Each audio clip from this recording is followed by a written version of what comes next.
ketika Nabi sallallahu alaihi wasallam dilahirkan, yaitu pada waktu sahar.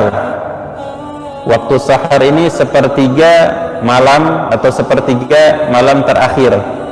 Jadi sekitar jam 3 atau jam 4 subuh, menjelang waktu adzan subuh. Makanya waktu sahar ini termasuk waktu yang paling diidam-idamkan oleh orang-orang saleh untuk mendekatkan diri kepada Allah Subhanahu wa taala.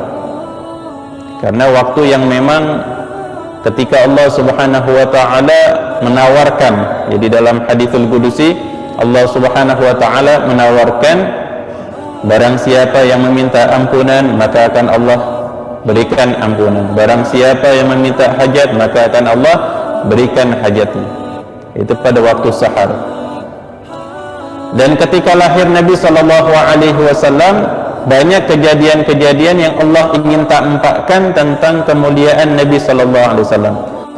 Ya, di antaranya ketika lahirnya Nabi, padamnya daripada api yang disembah oleh orang-orang Majusi, yang dimana mereka telah menjaga api tadi selama 1000 tahun tanpa padam, dijaga dengan bahan bakarnya, dengan kayunya ini dan itu, sehingga apinya itu nggak padam-padam. Jadi ketika lahir Nabi Shallallahu Alaihi Wasallam, api yang dijaga tadi selama 1000 tahun seketika padam. Ketika malam kelahiran Nabi Shallallahu Alaihi Wasallam, patung-patung berhala tersungkur. Ya, sehingga orang-orang kafir Quraisy, kaum musyrikin, berusaha menjaga patung-patung tadi diikat supaya nggak pada jatuh. Ya, menunjukkan segala hal itu semuanya lemah kecuali kekuatan Allah Subhanahu wa taala, dan kepada mereka yang diberi kekuatan oleh Allah Subhanahu wa taala. Dan banyak kejadian demi kejadian, diantaranya disebutkan di dalam Maulid Simtudurar bahwasanya Sayyidah Aminah radhiyallahu anha menyatakan ketika lahirnya Nabi sallallahu alaihi wasallam munculnya cahaya, hatta nazartu ila ba'dhi qusurir Rum, sehingga aku mampu untuk melihat gedung-gedung yang berada di negeri Romawi. Jadi dari tempat di Mekah Al-Mukarramah, di rumah Sayyidah Aminah radhiyallahu anha, ketika lahirnya Nabi sallallahu alaihi wasallam tampak cahaya sehingga seakan-akan terbuka daripada seluruh yang ada di muka bumi ini. Hatta nazartu ila ba'dhi qusurir Rum, sehingga negeri Romawi yang begitu jauh, ya, begitu jauhnya itu tampak daripada gedung-gedung yang ada di sana. Dan ketika lahir Nabi sallallahu alaihi wasallam, beliau dilahirkan dalam keadaan sudah dikhitan, ya, dan auratnya pun tertutup dengan cahaya. Dari bayinya sudah dijaga sama Allah Subhanahu wa taala. Dan jadi beliau menunjuk ke arah langit ketika lahir, seakan-akan menunjukkan keesaan Allah, la ilaha illallah. Dan beliau ketika lahir dalam keadaan sujud kepada Allah, ya. Dan banyak kejadian demi kejadian. Dan kejadian antara kejadian setelah Rasulullah SAW dilahirkan, maka pada masa itu adalah masa di mana kebiasaan orang-orang Arab, ya, memberikan anak-anak mereka atau menitipkan anak-anak mereka kepada orang-orang dari kampung-kampung Arab di luar daripada Mekah. Di antaranya kampung Bani Sa'ad. Ya, sehingga rombongan daripada orang-orang kampung Bani Sa'ad datang ke Mekah, tujuannya agar mereka dapat merawat daripada bayi-bayi yang baru lahir yang ada di Mekah Al-Mukarramah. Dan ketika itu banyak sudah mendapatkan, kecuali Halimatus Sa'diyah. Bahkan semua rombongan dari Bani Sa'ad itu telah mendapatkan bayi kecuali Halimatus Sa'diyah. Karena Halimatus Sa'diyah terlihat pada saat itu termasuk di antara orang, ya, yang bersamanya itu, atau kendaraan yang bersamanya dalam keadaan lemah, ontanya dalam keadaan lemah, kambing yang dibawanya tidak mengeluarkan susu, ya, sehingga orang-orang Mekah cari yang sekiranya ini kelompok yang dalam keadaan segar agar menitipkan bayi mereka juga lebih nyaman. Akan tetapi hikmah dibalik itu semua agar Rasulullah SAW yang masih bayi tadi dapat dititipkan kepada seseorang yang memang sudah dipilih sama Allah.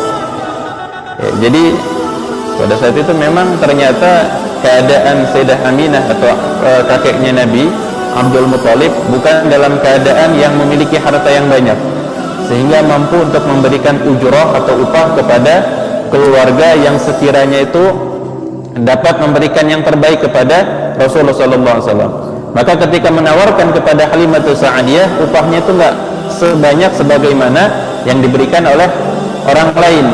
Akan tetapi beliau tidak langsung menolak. Ayo kita lihat dulu. Ketika datang dan masuk ke kamar di mana Rasulullah SAW yang masih bayi tadi diletakkan, maka melihat wajahnya Nabi begitu indah, ya masih lucu, bercahaya, maka tergugah hatinya.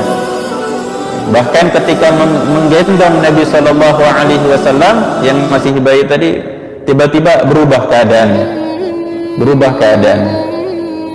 Dan kelompok yang sudah membawa bayi yang barang tadi berangkat dari Bani Sa'ad sudah jalan, sudah pulang ke kampungnya. Akan tetapi Halimatus Sa'diyah masih di Mekah. Ketika membawa Rasulullah SAW, ontak yang tadinya lemah, kambing yang tadinya tidak mengeluarkan susu berubah drastis. Bahkan ontanya itu lebih segar dibandingkan rombongan-rombongan yang lainnya. Bahkan disebutkan terkejar. Ya, rombongan yang sudah jauh menuju kampung Bani Sa'ad itu terkejar sama ontanya Sayyidah Halimatus Sa'diyah karena membawa berkah Nabi Muhammad SAW. Ya, jadi ini banyak daripada apa yang Allah ingin tampakkan daripada kemuliaan Nabi SAW. Dan ketika di kampung Bani Sa'ad, ketika Nabi SAW mulai tumbuh, maka di umur 4 tahun terjadi peristiwa syaqqu sadar, ya, dibelah dada Nabi SAW. Dan ketika dibelah dada Nabi SAW, ada beberapa pendapat bahwasanya dikeluarkan daripada kotoran dari hati Nabi. Ya, kotoran hati. Akan tetapi dijelaskan oleh Al-Imam Ali bin Muhammad Al-Habsyi di dalam Maulid Simtud Durar, wa ma akhraja min qalbihi adan walakin zaduhum tuhran ala tuhri. Nabi SAW tidak dikeluarkan dari dalam hatinya kotoran. Tidak ada perasaan hasud, kibir, sombong, dengki, ataupun benci, ataupun riya, ataupun ujub dari dalam hati Nabi SAW. Tidak ada. Bahkan dari kecilnya Nabi itu sangat perhatian, sangat menjaga perasaan orang lain, tidak pernah merasa kesal, benci dan sebagainya. Maka dijelaskan tidak dikeluarkan dari dalam hati Nabi itu kotoran. Walakin zaduhum tuhran ala tuhri. Akan tetapi ditambahkan kesucian di atas kesucian. Allah tambahkan kemuliaan di atas kemuliaan. Ya, jadi ini salah satu irhasad dan banyak daripada kejadian demi kejadian yang di mana Nabi SAW menunjukkan daripada kenabiannya. Di antaranya ketika Nabi SAW di umur 9 tahun, ya, diajak untuk berangkat ke negeri Syam oleh pamannya Abu Talib, maka di situ beliau senantiasa berjalan dan awan menaunginya. Ya, ada awan di atas kepala selalu menaungi Nabi SAW.